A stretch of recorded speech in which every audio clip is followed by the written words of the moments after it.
This is Paul Nobles from ETPform.com, and for some reason, it's showing up that I'm kind of delayed. I don't know. April, are you seeing that I'm delayed? Not anymore. Okay. So this is April Blackford.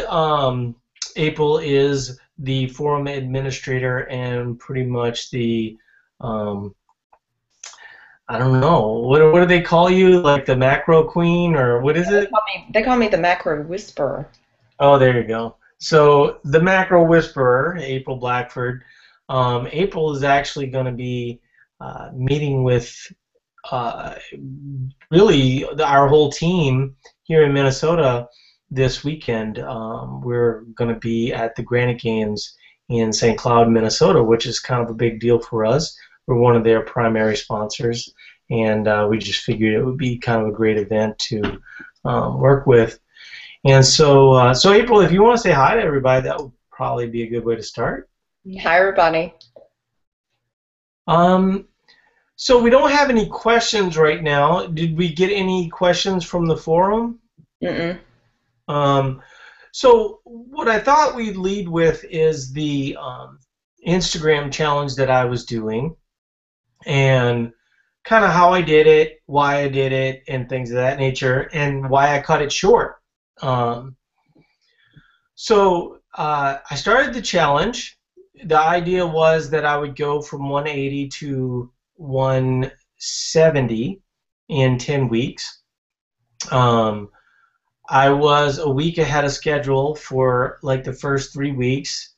Um, this was the first week that I missed my number on Wednesday. And basically, how I set it up, which is I think a really good way to do it, is on Wednesdays I tried to be down 1 pound.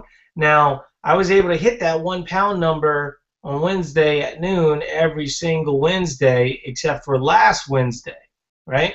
And then all of a sudden, it wasn't like people were negative, but there was one or two people that were like, um, they didn't sort of get the point of what I was doing, right? So the point wasn't to say, I can magically hit a number by Wednesday at noon whenever I want to, right? I mean, sometimes the body's a little complex, and so you do everything you can, um, and it just doesn't work, right? And so what I was able to do at that point was I still kind of stuck with it, um, kept my eyes on the scale, and I saw that. Uh, like Thursday throughout the day, my big problem was is I was having a little difficulty sleeping related to the new my new school schedule with my daughters, and so I got a couple good nights sleep Wednesday night, Thursday night, so that gave me some indication that I would be pretty close, and ultimately I ended up hitting the number on Friday. So I didn't make the number by noon on Wednesday, but I made the number by Friday at noon. I think it was like, I ended up what I was able to do was sleep in, and that made a big difference. It really, I think there was a couple points to it, and we do have a question that I'll get to in just a second, but there's a couple things that I think are really important. One, we would have people that would say, wow, it seems like you're eating a lot, um, and then you just eat less. And I'm like, yeah, that's kind of the point. You know, the point is that people believe that, it's grains or sugar or some of these other things that cause their problems. And what I was trying to point out was that it really isn't those things, that you can eat relatively flexibly, but you do need to be somewhat, shoot, my phone just buzzed, and if I don't put it on airplane mode, I could be in trouble. Um,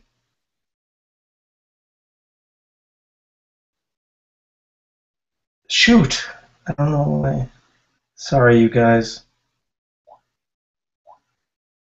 But the point being that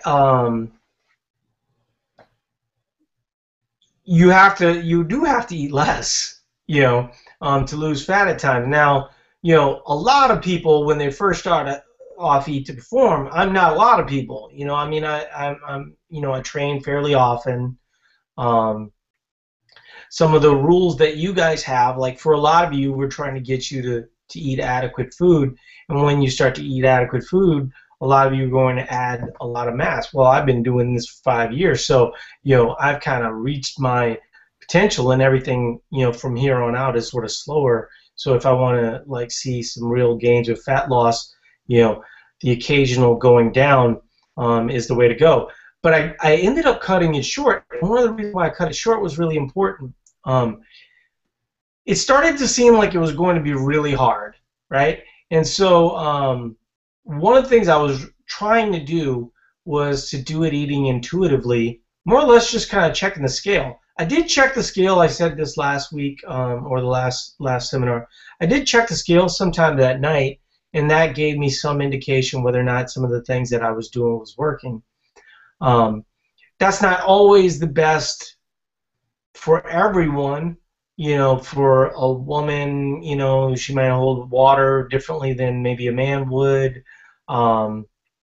There's just a lot of factors that can go into that. But because, I'm pretty adept at, using my workout days with my carbohydrates at a higher calorie point, and then, using, fats on rest days, mostly fats.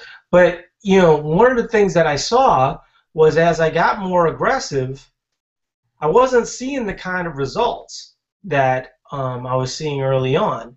And one of the things that I had to do, at least in the last 2 weeks, was to add more carbs on my rest days. That was a big one, because my body just was really starting to adjust, because naturally I was like, well, okay, I'll just suck it up for a day or two. And what I found is as we came towards the end of the summer, I was able to be a little bit more consistent with my diet, and then keeping the carbs in ended up being kind of one of the secrets that sort of got me there. But I stopped at 175, and the reason why I stopped at 175 was because it felt like I was going to have to get more aggressive and be a lot more disciplined.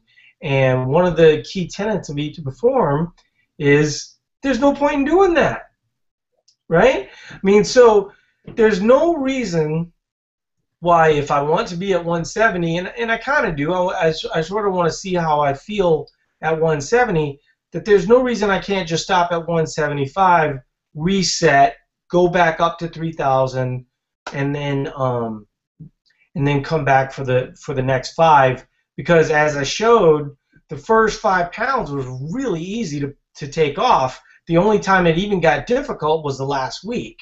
And so, but I ate really flexibly. I mean, I had ice cream, not all the time. I mean, that was the other thing, is people were like, well, gosh, you don't really seem to be eating ice cream all that often. And I'm like, yeah, that's sort of the point. I eat like an adult. I eat things that I like occasionally. And then, I mean, one of the things that I have to say that, sort of helps when you're nutrition guy, right, is there's a lot of people that find a lot of excuses to not stick to the plan. Whatever that plan is, whether it be eat more, making sure your macros are right, things of that nature, or in the case of fat loss, sticking to the plan of, lower calorie on a rest day, as an example, right? We had a book coming out, new school, sleep was compromised, yet I was able to still stick to the plan sometimes when it got really, really hard, and it really only got hard for a week. I couldn't even imagine that people do this to themselves for years upon years upon years with no results. I was at least seeing results. I mean, even that 5 pounds, one of the things that I pointed out is that if you do the math, 5 pounds is 3%. And so, when you lose 3%, it is sort of noticeable. I mean, I'm not going to say like I shredded up or anything like that, but I'm definitely seeing more definition. The nice thing is throughout this process, I've PR'd, all along the way, and then I was able to communicate with people a little bit more. So that was kind of a fun thing. Was there anything, April, that the big thing for me, honestly, all along was sleep. I was getting good sleep during the summer. When I struggled towards the end was when my sleep started to struggle. That's when my sleep schedule went from waking up basically at 9 o'clock in the morning to waking up at 6 o'clock in the morning. And so I think that was ultimately the biggest reason why I struggled that last week. Without that, it would have been just a piece of cake to lose this 5 pounds. And if people thought of it like that, and they said, well, gosh, if I can maintain and add muscle, 3 to 6 months out of the year, and then, go after a little fat loss 5 weeks, maybe twice a year, you could see major, major results. I mean, 10 pounds as an example is 6% body fat. Oh, I completely agree. And the fat loss challenge that we have going on now is, the performance challenges are normally only 12 weeks, and this is 8 weeks, which I think is the perfect time frame. And I was actually going to add this in a second ago when you were discussing your cut or your basically your experiment. It's kind of funny how we have a lot of some of the seasoned, older Eat to Perform members who have been eating to perform for a while, who have been, started out at 1,200 calories, and they've tapered their calorie standpoint up higher. So they want to participate in the fat loss challenge just to see. And it's just, I think it's ironic that, some of them are complaining that they're hungry, and they're nowhere near as low calories as they used to be, Yeah. nowhere near. And they're like, how the hell did I ever, eat the 1,200 calories before I ever did Eat to Perform? I got to be an idiot. How did I do that all those years? Type thing. Well, So that's the thing about eating to perform, right? Is once you start to realize, wait a second, I can probably stay roughly the same weight, double the food, enjoy my gym experience a lot more. I mean, that's what really started to happen towards the end. I was like, well, why am I trying to do this the hard way when every single person we talk to, because I mean, I have to say, like, literally, you can go back 5 weeks, and I think maybe once I like didn't take a picture of a kombucha. I did drink a lot of coffee. I drink a fair amount of coffee, like 2-3 cups a day. I didn't always take a picture of that. But I mean, literally everything that you see, and what you'll see is that I don't eat extreme amount of food. You know, when I'm cutting, I'm probably 2,500 calories. But I was talking to April off air. Right now it's only been 4 or 5 days since then. But my calories are back up to 3,000. I'm a little over 175, but I'm pretty sure that I can hit that. I mean, just to explain to you guys what will happen, ultimately I kind of need to be at about 173, so when I go back for that 175, so I'll kind of stay in that range of 173 to 177. And that was the other thing about the challenge that I think was really important to people, was seeing my scale weight every single day, and putting out the fluctuations, right? Because there were days where I would get up to like 181 and a half, and had to come down to 176, and sure enough did it,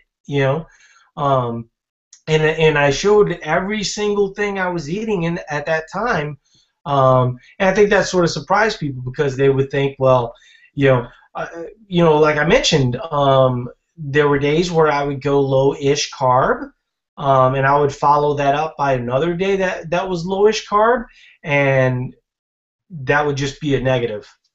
Whenever I had 2 days with lowish carb, it didn't move the scale at all. I would basically bring in the carbs, even if it was a rest day, and I'd be much better off as a result. Um, so I hope that was interesting. I hope everybody followed, and if you haven't followed, you can go on Instagram /Eat to Perform and take a look at that. But let's get to some questions here so we don't get too behind. And so if you guys want to start shooting us some questions, that would be great. Or if you have any questions about the Instagram. But if you have anything, April, that you thought was interesting about the challenge, bring it up later. I just don't want to get too behind with the questions. Okay. So Stephanie's asking, what's the best ratio for post-workout carb protein intake? Is it 2-to-1, 3-to-1? I'm doing about 2-to-1 pre-workout in the morning before my training, but I'm still working out the kinks for my post-workout breakfast meal that I eat about an hour later once I get to work. I do 3-to-1 pre-workout, and then I have no idea what I do post-workout because I just eat real food. So that's pretty much how I do it. I don't know, if I mean, April's much better with the tracking part of things. I know that I do 3-to-1 because I do Vitargo post with some Vitargo, and that's the ratio for that. But in general, if I have a drink or a protein carb drink, then post-workout I'll have food, or if I have food first, then I'll have a post-workout. What are your thoughts in terms of post-workout ratios, April? I think usually men can get away with the higher amounts, like the 3-to-1. The 3-to-1, 2-to-1 is usually good. I usually follow the 2-to-1 post-workout. My pre-workout, I usually do, usually 3-to-1, 2-to-1. I'm not as exact in my pre-workout as I am in my post-workout. I'm definitely more exact in my post-workout because my pre-workout, I usually do 40, 50 grams of carbs, 20 grams of protein, and about 10 grams of fat, something like that. 10, 15 grams of fat some days in my pre-workout meal. But my post-workout is the one that I usually do a 2-to-1 ratio. And I usually do 60 grams of carbs and 30 grams of protein in my post-workout. But that's a drink. No, I eat. I do Vitargo intra-workout. Okay, I got you. Okay, so so playing devil's advocate, why the emphasis on the post-workout rather than pre-workout? For me, because I eat carbs, I eat a substantial amount of carbs at night and before I go to bed. So I know that I still have glycogen stores. I usually work out, usually late morning, so I don't feel like that I need as much pre-workout. Because I usually from dinner to bed, I'll usually hit maybe 150 grams of carbs. So That's sort of what I expected you to say because I think that's like a little detail that a lot of people will miss, like in the discussion, right? So on the one hand, they'll go, well, gosh, I'm not really feeling, what you guys talk about. But if you're getting a lot of carbs the night before and then you work out in the morning, well, you obviously can rely on those carbs from the night before. But if, as an example, you work out at 6 p.m. and you try and work out or rely on the carbs and only have a small amount of pre-workout, you probably won't get as good a result. So that's some of the things that you guys need to factor in, some of the questions that you need to be asking as you try and taper this to what your situation is. But yeah, for me, I work out at 6 p.m. So it's very, very important. A lot of times, you saw this all the time on my Instagram. I ate steak and eggs for breakfast. Usually not a lot of carbs at that point. And then I would come back, and in the evening, I would make sure that I got some good ratios with my creatine, with my Vitargo, and things of that nature. I thought that was another interesting part about the challenge was that I don't really do that many supplements. You Yeah. know, um, I think a lot of people think I do like a lot more supplements than I actually do. But I mostly focus on supplements in my evening workouts, definitely on my lifting workouts, and I'm moving to lifting 3 days a week. It's Um, funny the scenario that we're talking about, how you work out later and I do kind of somewhat earlier. I don't do super early, but I do earlier. There was a member in the forum recently who she's normally always a 9 o'clock, 9 a.m. Training, schedule. And this past week there was a little glitch that got thrown in. She couldn't do it in the morning, so she worked out in the afternoon. And she followed the same protocol of, ate the regular pre-workout she always eats. And, she said her workout basically was kind of crap, And she mhm. was like, well, what do you think it was? And, everybody gave their opinion. And I said, well, me personally, I think my opinion is you normally train in the morning. Your schedule was off. You're used to having those carbs the night before like you normally do. And you just had all day that burned some of those carbs off from the night before. And I think it was, just basically off a routine. Well, I prefer to work out in the morning, and I typically prefer to work out fasted. So, like as an example, on Saturdays, I'll try to sleep in, 8 to 8:30, work out at 10. Usually, the only thing I'm going to have there is a cup of coffee, you know, um, because more often than not, it's like an endurance type thing, and so I don't like having as much creatine on those days because sometimes I'll cramp. If it sort of depends. Now, if I wake up at 7, as an example, and um, the workout is like, let's say got 225-pound deadlifts for like a ton, um, I'll go ahead and have like some yogurt, maybe some granola, a little honey, nothing like huge. Um, take some creatine with that, and then go lift. Not a huge meal, but just a little something. It just depends on when I wake up.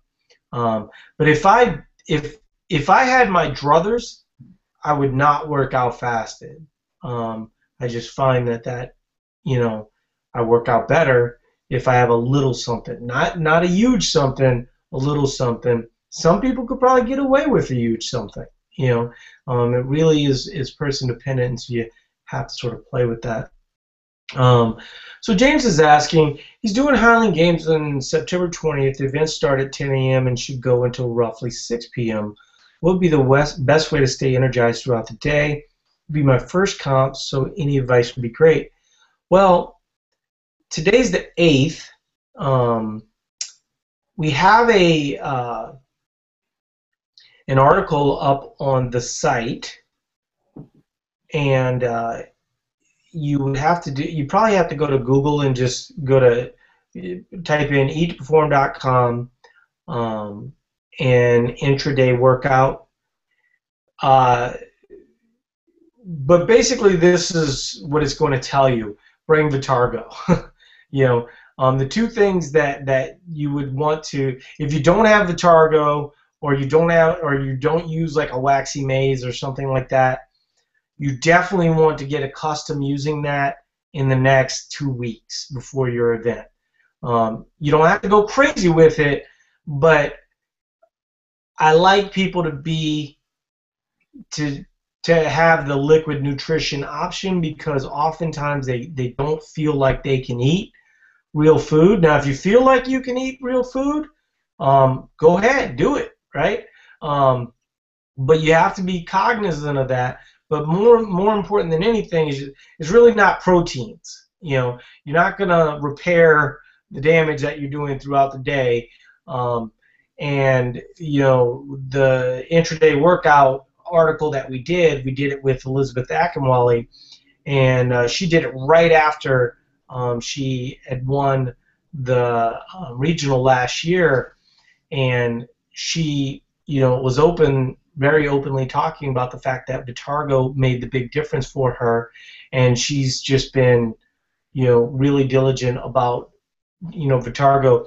The other thing that I think is also really important, and this sort of relate, the carbs also relate to dehydration, but people don't think of it like that, is to get NUN tabs, which is NUUN. Some people know of them, other people don't. They're basically electrolyte tabs. You want to be able to take those per the instruction. But the thing that people forget about hydration, and I saw this with Tim Paulson at regionals this year. He was trying to drink a lot of water. He started drinking water. You know, he's drinking caffeine and water, and I was like, dude, I have no idea what you're doing, but whoever told you to do this, they're telling you the wrong thing. So first of all, you know, you might want to move. You know, caffeine's fine, but let's go to caffeine pills. You know, for one. Two, let's move to you know, some level of carbs, because people think of hydration as like this, you know, I'm not drinking enough water. You can drink all the water you want, but it's not going to absorb into the cells to make it usable. So the carbs actually really help. That's one of the big reasons why Vitargo is such an advantage there. And then the electrolytes, obviously, you just basically killing the electrolytes with all the sweat and things of that nature. I know Highland Games isn't necessarily like CrossFit, but it's still pretty out there. You know, I mean, you're still pushing it. So those are the things that I would add if you want to have caffeine. Maybe look at Vivarin. I would test all of this though before you do the event. Don't show up at the event with 400 milligrams of Vivarin. You know, 70 grams of you know, Vitargo every 2 hours, and then you know, NUN tabs left and right. It'll just mess you up. You have to start trying it beforehand. Suitable you know, things to add if you're having trouble eating. You know, peanut butter. You know, peanut butter and jelly. You know, peanut butter and jelly sandwiches is helpful to have.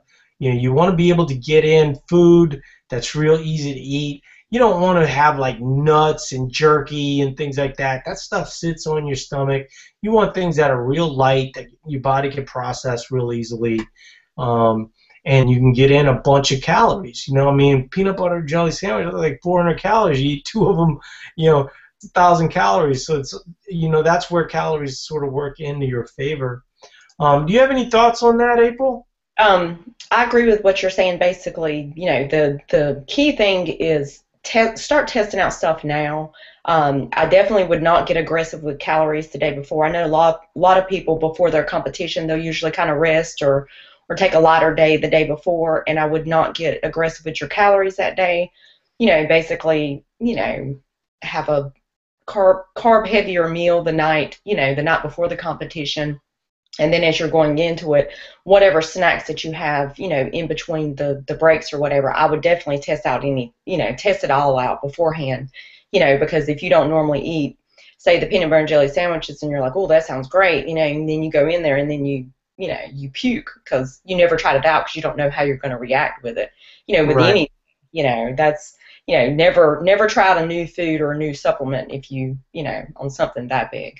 Is my opinion. Well, and then, you know, the other thing too is like you see runners that talk about a big plate of spaghetti, and then they show up and they're kind of, you know, a little fatigued and things of that nature.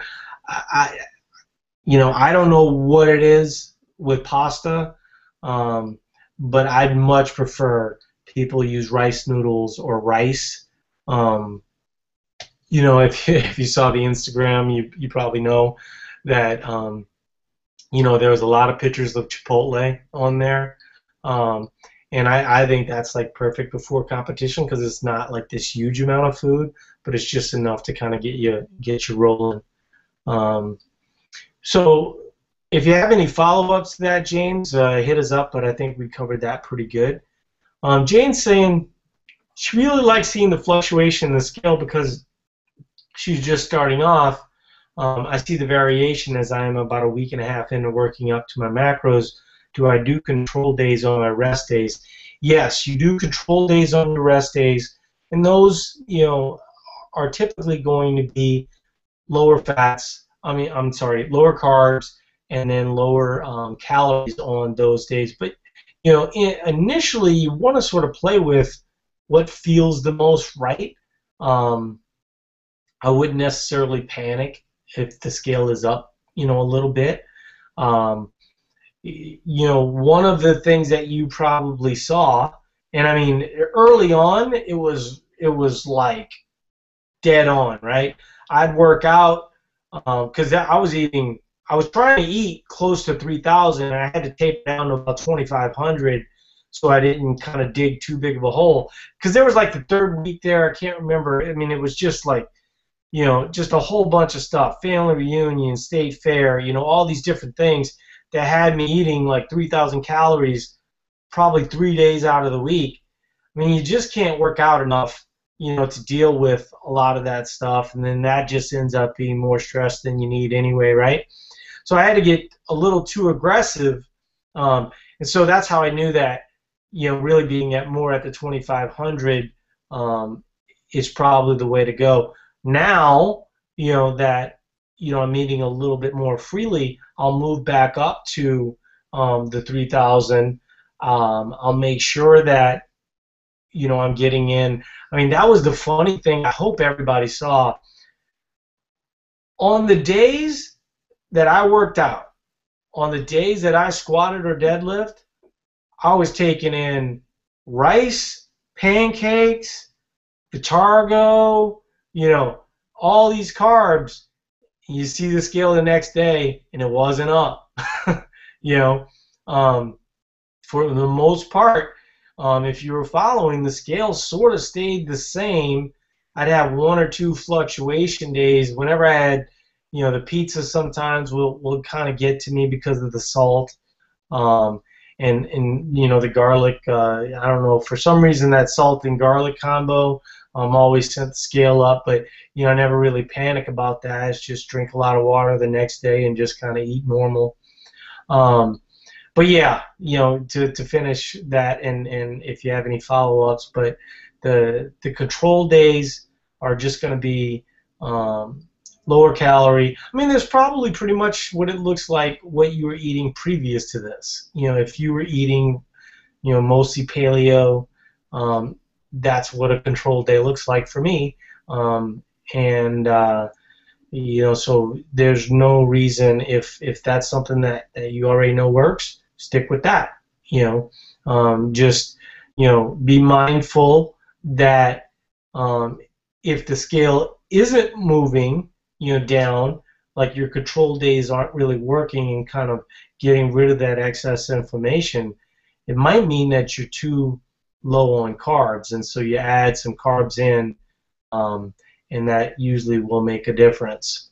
I am personally actually always, when there's a couple other females, I notice it's more common with females than males, but my weight is always up after a rest day, always. It's always up after a rest day, and it's always down 3-4 pounds after a workout day, always.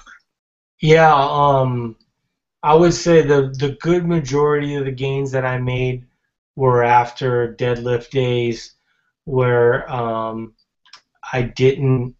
kind of did like a half control day, where I fueled the first part of the day, and then I was just like did a control day into the next day. But that was interesting too, right? So I would work out, I would have the carbs for my deadlifts, do the deadlifts, post deadlifts, kind of keep things to mostly, fibrous vegetables, fats, proteins, lowish calorie, right? I'd see a good number on the scale. It's a rest day, so I started to, kind of keep to fats, fibers, vegetables, almost never, so let's say that the deadlift day was on Sunday. Almost never did I see the scale hit where I wanted to hit on a Tuesday. That was actually sort of when I started to struggle, and that's when I started to figure out. What you'll see is some of those days, like on a Tuesday, that's when I had to have some rice. I don't know that I necessarily ate extreme amounts. Usually, if I CrossFitted on that Tuesday, obviously that would have been some type of well, there were some days I CrossFitted, some days I lifted, sort of depending on how I felt. Um, but usually, if I didn't see any movement on Tuesdays, I would add carbohydrate post workout, and then I would just have kind of a slight control day post after that. So I wouldn't like throw 70 grams of carbs post workout there because I was trying to hit a number, and that helped. But I did fuel my workout previous to that. I would say on those days I was probably eating somewhere in the neighborhood of 200 grams, when normally on a workout day I probably eat somewhere closer to 300 grams.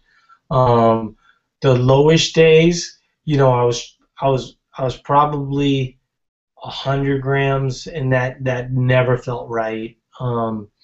You just try some of these things. It's like, well, maybe if I get a little bit more aggressive. And every time I got more aggressive, it didn't feel right. I hated that day. And rarely did it, I mean, I might have seen a good result from it once, but I was way, way better off fueling a workout and then, post-workout using those without a whole lot of carbohydrates. Now, if I did that all the time, it would kill that result. And I normally would not want to do that, right? I want to make sure that I'm getting somewhere close to 300 grams of carbs. But, in this scenario, from a fat loss perspective, see, that's why it's so important to say to people, for 6 months, because if I end up doing this, I think I probably will do it in January, September, October, November, December, right? So I'll have 4 months off, eating, fueling my workouts, eating with a purpose before I go for the next 5 pounds. And in those 4 months, I'm going to really push it. The higher I can get my calorie point, let's say I can get my calorie point to 3,500, then that 5 pounds is going to come off easy, right? I just need to be able to stay in that 173 to 177 range, which is a lot easier to do. I mean, when you're fueling your workouts, you feel like doing more. Your workouts are better, your lifts are better, just lots of different things work in your favor. Any thoughts on that, April? No, I totally agree. I completely the gradual approach, like what you're saying. I think it was great that you experimented and and kind of tested the waters and saw what felt right and what didn't, and knew when to change things when it didn't feel right. But ultimately I think the gradual approach is going to be the best route to take, because it's going to feel the most right, and it's And even though I didn't count, I always had an idea. Like every day, I really tried to be really diligent with the protein. Would it have been easier if I had counted? Yes, I'm pretty sure it would have. I think it would have been a lot easier if I would have counted. Some of the experimentation that I needed to do, I don't think I would have needed to do. It always shocks me how people are so reluctant to count. And the reason why they're reluctant to count is because they feel like they're going to have to count for the rest of their life. In this scenario, I would have only counted for 5 weeks. I think that's really, really important for people to know. You can move back to a maintenance way of eating without counting, but of course, I remember when my wife, she was never really a big counter. I had her start counting, this was probably a year ago. She started to realize that she was way under on carbs and protein, way under, and no reason to be so either. She made those changes. Workouts have gotten a lot better. She's PR'd every lift. I mean, her squats up like 50 pounds. I mean, just made major changes for her. So Teddy's saying, Every workout, I aim to improve on something from my last recorded workout. My first goal is to increase either the weight used for the same reps or the reps that I hit with the same weight from last session. If I can do neither, then I look back at the total volume that I accumulated last session during that exercise and do sets until I accumulate a bit higher volume in my current session. Is this a good form of progression as well that would lead to gains over time? Well, what I would ask is, how long have you been doing that? There is a school of thought that does it the way that you suggest it. There's a gym here in Minneapolis called Movement Minneapolis, but then there's also the Movement. I think the guy's name is Frankie Fairs. He there's numbers of different things that they talk about with the movement, but he does what you're saying. I did play with that a little bit. I think that if you programmed, it's hard. It's hard to. If you looked at lower reps as a deload, then I think you'd be good doing that, right? And so I could definitely see a way that, let's say that you were working your squat to 315, and you found that your day just, for 315, it just wasn't going to be your day, right? So now we go to 135, and then we just base it off of total volume. I would just be careful with that. I would really use it as guidelines and not rules, but I like it. I think it's a good strategy. I think it's a good way to continuously increase work capacity. I might play with it again myself, actually. I did like doing it that way. But the problem is you sort of become obsessive with it. I remember doing like 30,000 pounds of deadlifts, as an example. And it's like, well, maybe that's a little too aggressive. But, it's always nice to push yourself. I think one of the problems with it, from my standpoint, is that if you're trying to accumulate strength, you have to have heavy weight in your hands or on your back. And if you don't, it gives you a false sense of security, because you're like, well, I can bang out, 20 reps at 135 like it's nothing. And it's like, well, no shit, but tell me how much you can do for a triple at 355, and you'll only really know that if you put that 355 on your back. And so that would be the only thing that I would kind of caution you with. He did have a follow-up saying, tracking volume, trying to add is to something I've only started doing recently, maybe over the past few weeks or so. I would stick with it for a little bit. Why not? We have a great article from Chad Wesley Smith that goes into volume. You could track, you could put in your numbers and use those various sets as ways to kind of increase your capacity over time. What I like about it is it doesn't use a 90% number. And, I don't know if most people know this, but, if you do Windler, you're supposed to multiply it by 0.9 and then use the percentages.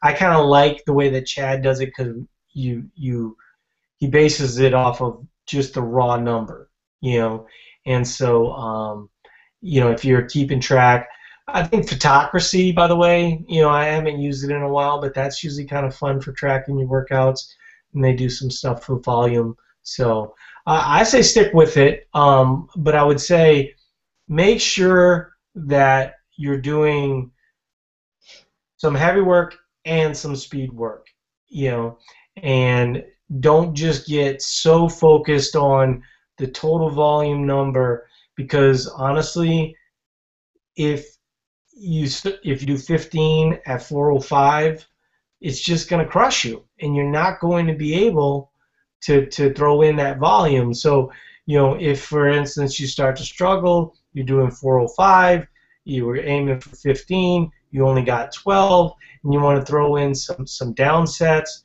to kind of get your volume up.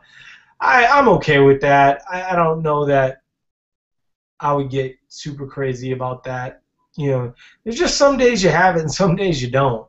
You know, and I totally agree about that. Some days you have it, some days you don't. I have personally had good success, and I don't follow, anything specific where, I basically try to hit a different number or whatever. And I know you've done it before too, Paul, where, you'll basically build up rep out on your heaviest weight, and then you'll do a couple of volume sets. And I have had good results with progressively getting stronger by adding, one or two volume sets, at say 40%, of whatever I'm working with. Even like just generally like weighted push-ups, because I used to do, 10 pounds, a 10-pound plate on my back of weighted push-ups, and I used to do anywhere from 10 to 15 reps. And then I would basically do 3 to 4 sets of it, and then I started repping out. I started doing my weighted sets and then repping out on just body weight push-ups. And since I started repping out on it, I'm doing 25, sometimes 45-pound plates, weighted push-ups, now, whereas before, the 10 pounds was heavy, but now it's not heavy anymore. So. yeah. Well, also what's nice for that, I mean, a lot of people don't have this available to them, but I have a slingshot. And a slingshot is like power lifters use it for bench press, but you can also use it for push-ups, and you can rep out. So I'll rep out, 50, because it's got a little bounce to it, and I like that. In fact, I struggle getting in upper body stuff, and I think actually, now that you say that, that's something I might add. You know, some nights, during the week, for it. I think the thing is that when people first start off, like what he's talking about, you get like this excitement about your workouts, and you sort of want to kind of push that volume side of things. And I really think that as you go progressively down the line, you kind of look at your workouts almost in 4 stages. There's the 90%, there's the 60 to 70%, and then there's probably 2 sets of lower where, because the other day in a WOD I was working with 65 pounds, a lift that I can do. That was 25% of what my 1 rep max is. I got a hell of a workout with that thing because I was able to bang out just a bunch of reps. So I would stick with what's fun. Don't get into this major thing where you just solely focus, because that one day where you're just feeling really amped and you had a lot of caffeine, now all of a sudden you're going to set yourself up for failure for that one day where you can't get in the caffeine, you just got to get in and work out, and I would just focus it at that point, on the objective for that day. So let's move on to Sherry. I don't know if it's Shari or Sherry, but let's see. Well, actually, I'm going to follow up on James' question. For getting the carbs in, training pre-post, does it matter if it's slow acting before workout, or should I try for more fast acting carbs pre and save the slow acting for post? I think if it's within, pre-workout I want fast acting. I would say within 30 minutes to an hour, probably fast acting. In general, that's a guideline, not a rule. You saw it just over and over again with my Instagram, where I would have Chipotle and I would have guacamole. With your scenario, I would not have the guacamole because it's got fat in it, right? In general, if, as an example, I need to, maybe I haven't eaten a lot and need to feel full, I'm having the guacamole. I don't care what the rules are. First rule is always make sure you're going into the workout 100%. And so If you feel like just having proteins and fast-acting carbs like rice, you know, you're going to walk into that workout hungry, add some fat to it. There's no reason not to do that. But should you have, fast-acting carbs around your workouts? Yeah, I think you should. What would be the argument for slow carb? I think the argument for slow carbs, from my standpoint, and I'll listen to April, but my standpoint is pre-workout, you want to make sure that you're not hungry. Okay? Post-workout, you want to make sure that you're going to go to bed not hungry.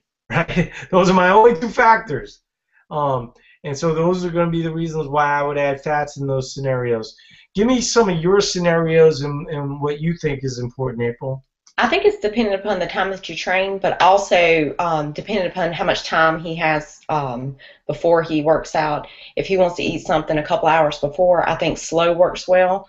Depending upon how long his workouts last, too. I do think that shorter Metcons, he would do better with some faster digesting carbs beforehand. If he does those long, there's some CrossFitters who'll do the strength, then a WOD, and then they'll focus on other stuff, and it ends up being a 2-hour workout. I think that some slower digesting carbs would be better in that scenario. Right. Because you don't end up getting hungry, because it's sort of, it's like throwing a log on the fire. Exactly. Yeah. So I hope that helps, James. So Sherry, I'm not sure exactly how we're saying that. I'm used to being extremely active and eating a lot of food. I recently had shoulder surgery and I'm only walking right now. How do I adjust my macros without killing my metabolism or putting on a lot of fat? That was one of the interesting things that I talked a lot about in the challenge. One of the things that I did was I walked a lot. People undervalue the value of walking. They think that WODs are vastly better, as an example, than walking. If I can go on a hike for an hour, that's better than a 12-minute WOD. Just you can't convince me differently. Just from the standpoint of all the advantages. But in terms of killing your metabolism, if you have Metflex or if you've read Metflex, the one thing that is that it's really that maintenance of muscle that keeps your metabolism revving. And so certainly you want to be able to do whatever you can. So if it's air squats, you do air squats. Some people with a shoulder injury can get away with like some squatting and things of this nature. But if all you can do is air squats, I would incorporate air squats. Lunges, you should be able to do tons of lunges, and probably even some weighted type lunges. Those are great ways to keep your muscle mass, kind of churning and keeping your metabolism going. But if you want to keep your metabolism going, keep your muscle firing, maintaining, eating an adequate amount. But man, I just cannot imagine that you cannot keep your metabolism going doing sets of lunges, doing sets of what am I missing? There's lunges, there's air squats, there's obviously a lot of things that you can do. But even like body weight squats, walking lunges, there's I'm just thinking things that get your legs going. Yeah, there's tons of stuff. Even like what you said, hiking, going, hiking, that type of thing. I think the key thing for her is that, I think that she can play with her, depending upon what her body fat percentage is and, what her goals are. I think that she can play with her calories a little bit, but I think the key is going to be not to cut her calories. She's going to need, an adequate amount of nutrition to allow her body to properly heal from the shoulder. Because I think the worst thing she can do is get too aggressive and say, okay, well, I'm limited and I can't do this, I can't do that. So I'm just gonna focus on dropping body fat and I'm going to get really, really aggressive, and I think that that's going to backfire in regards to her body healing. Yeah. Split squats is another one. Um, what are the hip thrusters? Is that what it's called? Hip thrust would probably be hard on the shoulder because you have Oh to. yeah, yeah, yeah, She could do the Bulgarian split squats, which is the rear elevated squats. Those yeah. will those you do those, you do enough of those and you won't be able to walk the next day. Those Yeah. are those are rough. Yeah, see, I think that's one of the things with CrossFit is that we get into this mindset, and there's like this whole other world of exercises that people been doing forever, that still work. Walking still works, if you want to walk, you want to make walking a little bit more difficult, add in some hills, those types of things. So I hope that helps. Somebody's blowing me up on Facebook, and for some reason, I did not shut down all my windows. And if I shut down a window, we're probably going to end up in the broadcast because some of it's browser based. But it is time to end the broadcast anyway. So why don't we end here? That way, you guys don't get nailed by my Facebook the whole time. And anything you can think of, April? No, I not would the. just say, I would just say for a lot of people that are newer, make sure to get into the Science Lab, because a lot of the stuff that we're talking about, you can follow up with April, you can follow up with all the other moderators and things of And that there's, nature. I always like to add, there's just such a large community there that, you know, have similar scenarios as a lot of people. They've been new, they've been nervous, they, have been scared, they may have dealt with bloat, may have come from undereating, overeating. There's just a huge community of support, and if you're not in the Science Lab, you're really missing out. No doubt. All right. Well, April, I will see you in a few days for the Granite Games, and if anybody's from Minnesota, stop by and see us because it'll be a lot of fun. So I will end it right here, and we'll see you guys next Monday. Talk to you later. All right.